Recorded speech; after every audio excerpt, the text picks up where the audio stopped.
everyone, and welcome to the show. Today I've got a little bit of an update video. First of all about cars, and second of all about the kind of channel in general. Let's start off with the Lexus, which, as you will have noticed, I'm currently in. The fact that you can hear yourself thinking here is, I'm in the Lexus. The GS300 that I bought as a kind of budget challenge car has not quite been used as much as I had intended. There was a bunch of ideas I had for this car, however, I could never quite, achieve what I wanted to because, a bunch of things went wrong with other cars, shall we say. At the time, my Legnum failed its MOT, which meant that wasn't on the road. My girlfriend's MR2 was having issues with the alarm system that was screwing up, and we had one car that worked in the house. And that went on for a little while. For a good month or so, this was the only car in the house that was working and road legal and everything. Yes, the 900 quid Lexus was the only car, and my girlfriend was using this as an everyday get to work sort of a car. Yeah, sure, I have an advantage working from home. I don't technically need a car to go out every day and whatnot, and yet we had one car that worked. Typical, it was the budget Lexus.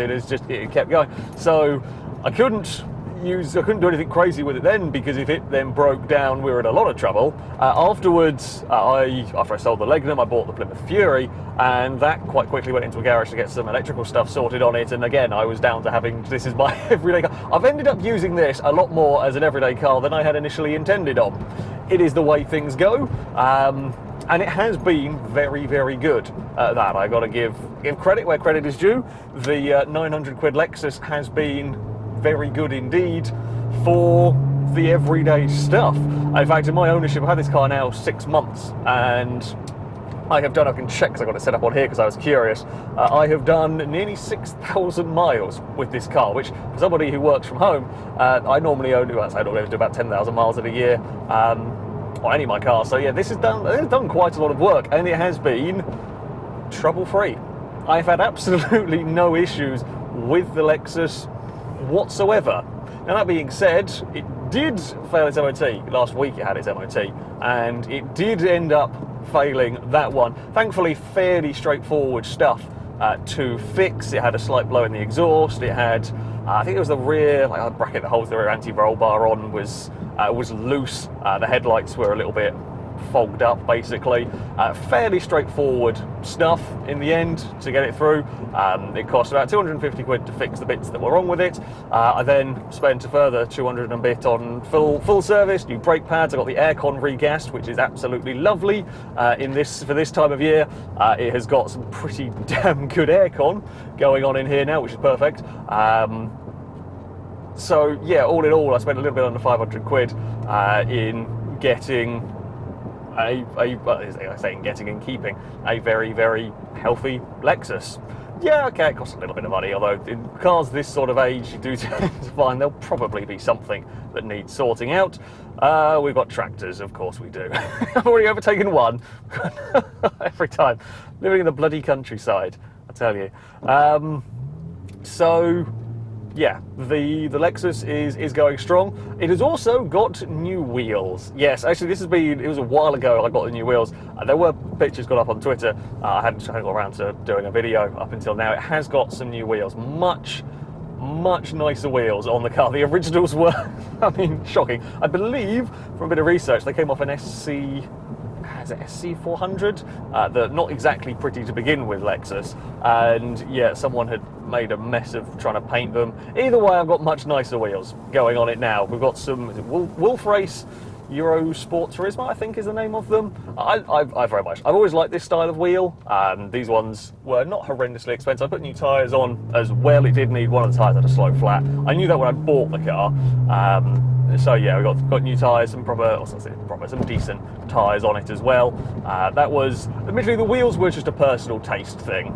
The wheels were about 450 odd quid, I think, on those. I can't remember the price of the tyres now, but yeah, it looks so much better. They're perhaps not everyone's first choice of wheel for a car like this, and that's fair enough. You know, I'm not a particular wheel person. Everyone has their own tastes when it comes to these sorts of things.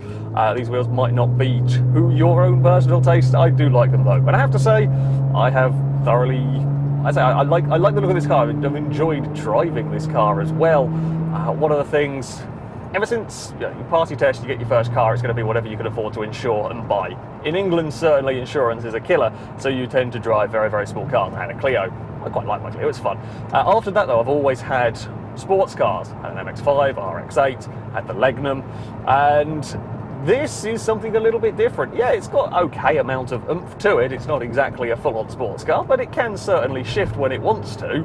And it's been nice having just a comfy car. This is an easy car to sit in and drive. Certainly after you've had a long day. A little while ago, I did a trip down to Swansea. There was a gaming event that I was invited to.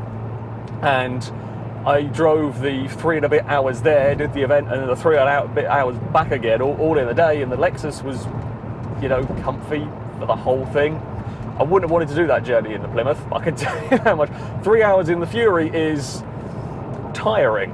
I think tiring is probably, certainly when you're not massively familiar with it. When I drove the Fury back from picking up, it was a 2.5 hour, near enough 3 hour drive back. And that's an interesting experience when you've never driven a muscle car before, a manual muscle car at that.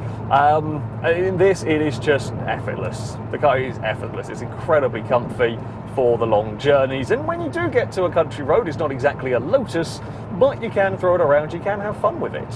One of the things, you know, people talk about when I got this, yes, it is an automatic. And often people have asked, would you swap it out for a manual? No, probably not. To be honest with you, there is maybe 2 times where I might have had a little bit more fun with a manual. There are more times where I've enjoyed the fact that I haven't really had to worry about anything.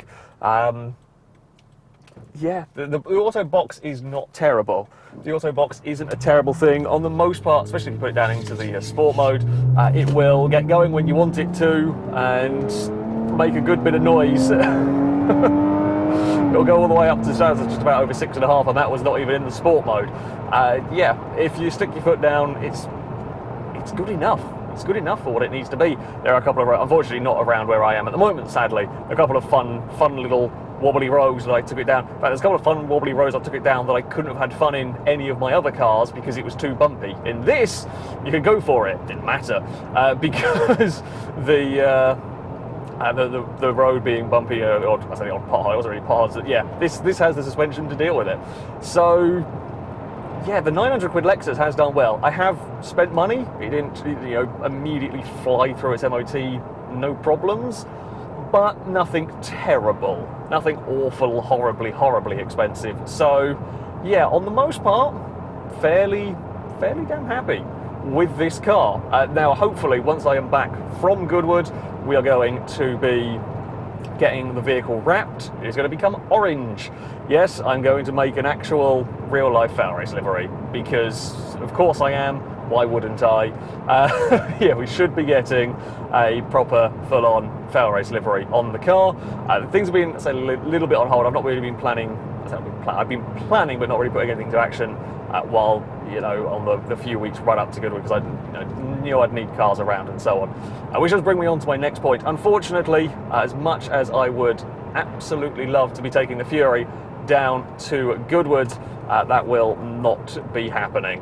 Sadly, when I was driving it around the other day, now I know the Fury is overfueling at the moment. The jets in it are slightly too large, and at low RPMs it overfuels. And I was aware of this after getting some stuff done. I need to take it to a professional carb tuner, put it on a rolling road and get them sorted out properly. That I knew. It should, and normally it will drive absolutely fine. The problem is when I sat in traffic.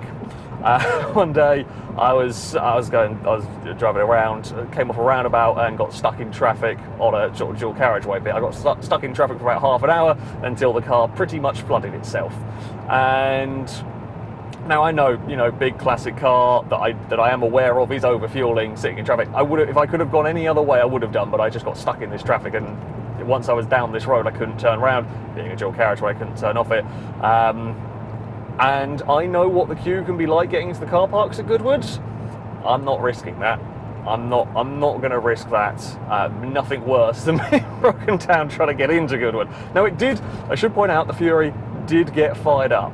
Again, the Fury, it sat for about 10-15 minutes stationary, and I got back in it, I got it fired back up and got it going again, and by then the traffic had cleared and I could then drive it and it was fine. But I don't want to do that. So for Goodwood, I am going to be taking the Lexus. We will be driving this. We'll be driving this down to Goodwood. So no, sadly, I can't get or I won't be getting the Fury into the performance car park next year. Let's keep fingers crossed. Let's keep fingers crossed next year that I can. But yeah, a little bit unfortunate. I say I can't do much. I can't do much about that now, and not with the very small amount of time I had to deal with that. So speaking of Goodwood, of course, I'm very much looking forward to. In fact, by the time this video goes out, I will probably be on the way down there. It might even be down there at the moment because I'm going down on the Wednesday, so I don't have a horrendously long drive on the Thursday morning. Nothing worse than waking up at, well, I say nothing worse, but waking up very early Thursday morning to drive down to go and do a whole day's filming stuff and then get back and try to edit videos. Basically, yeah, I'm having a kind of couple of extra days. So going down on the Wednesday, staying over, and then we'll be there the whole weekend, and I'm coming back on the Monday as well. There is going to be hopefully plenty of coverage. There's going to be hopefully lots of coverage of the event. Now it's going to be, I think it'll be multiple places. Videos, of course, are going to be going up on the channel. I don't quite know, it depends on what I get to film and how I get to edit and what I have time to do and sort out. But videos will be going up on the channel hopefully starting Friday, but we'll see. I've got various bits and pieces ready to go in case stuff doesn't quite go to plan, but there will be plenty of vehicle coverage. Now, you can follow me on Twitter. There's going to be lots of links in the description of this video, okay? There's going to be lots of links in the in the description of this one. You can follow me on Twitter. Whenever we go to Goodwood, we tend to play a game of Guess the Car. I'll take a picture from a silly angle, a very obscure shot, and people will try and guess what vehicle I'll be taking a photo of. It's good fun. Some days I can get, so it depends on the time and depends on what the internet connection, phone signal is like, but yeah, in general we'll be playing that throughout the days and getting people to try and figure out what weird and wonderful angle we've taken a car. It's good. It's a good bit of fun. I'm amazed at how good you lot are at figuring out what bloody car I've taken. I'd like to think I know my car's okay. I wouldn't be able to get almost any of the photos I put up there, but yeah, that's always an entertaining game. So you can follow me on there. You could also follow me on Instagram. I do have I say unofficially, I have an Instagram account now. I've had it for a little while. I haven't tended to use it all that much, but for car events it's kind of useful. Occasional cat silliness goes up on there as well. So again, there'll be a link in the description. I think it's at FailRace Official. Is it FailRace_official? I can't remember Instagram stuff. I don't know much about it, but I'm going to be using that for this event as well. So there'll be more car pictures. There is a potential chance we might get some live streaming stuff on the go. I'm not 100% sure, and I haven't really figured out, again, that will very much depend on what the signal's like for wandering around and filming of bits and pieces. So yeah, there might be some kind of live stream wandering around the paddocks, wandering around various areas. So if you want to give that a follow, if you want to have a watch of some of that stuff, yeah, I don't quite know how all of that will pan out. That's sort of, it might be a little bit experimental this year because never tried that before. There's a potential chance as well that some of it might end up on Twitch. Again, I shall link that one in the description here. Yeah, might try streaming to there. That stuff will be very experimental and might end up breaking after 5 minutes. I can't guarantee anything. You know what I'm like with normal technology, let alone technology walking around these, these big old events.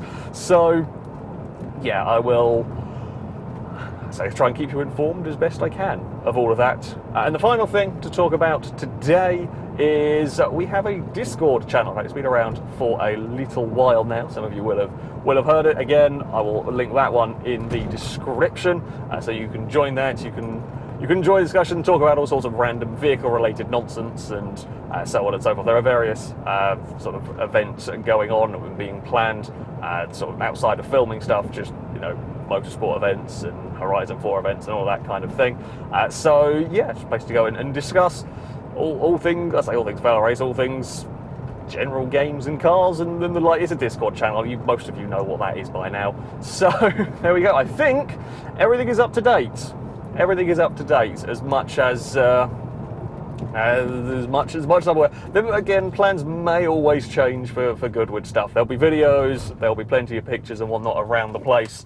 But yeah, finite details always change when you get there because you never know quite what facilities you're going to have. And the Lexus, that lives on. That lives on, as I said. I look forward to getting the car orange. I look forward to doing some light motorsport events with it. Now that we've got all working cars again properly, I can actually go back to what the initial plan was for this vehicle, which will be nice. That is going to be it for this video. Thank you all very much for watching, and until next time, a goodbye.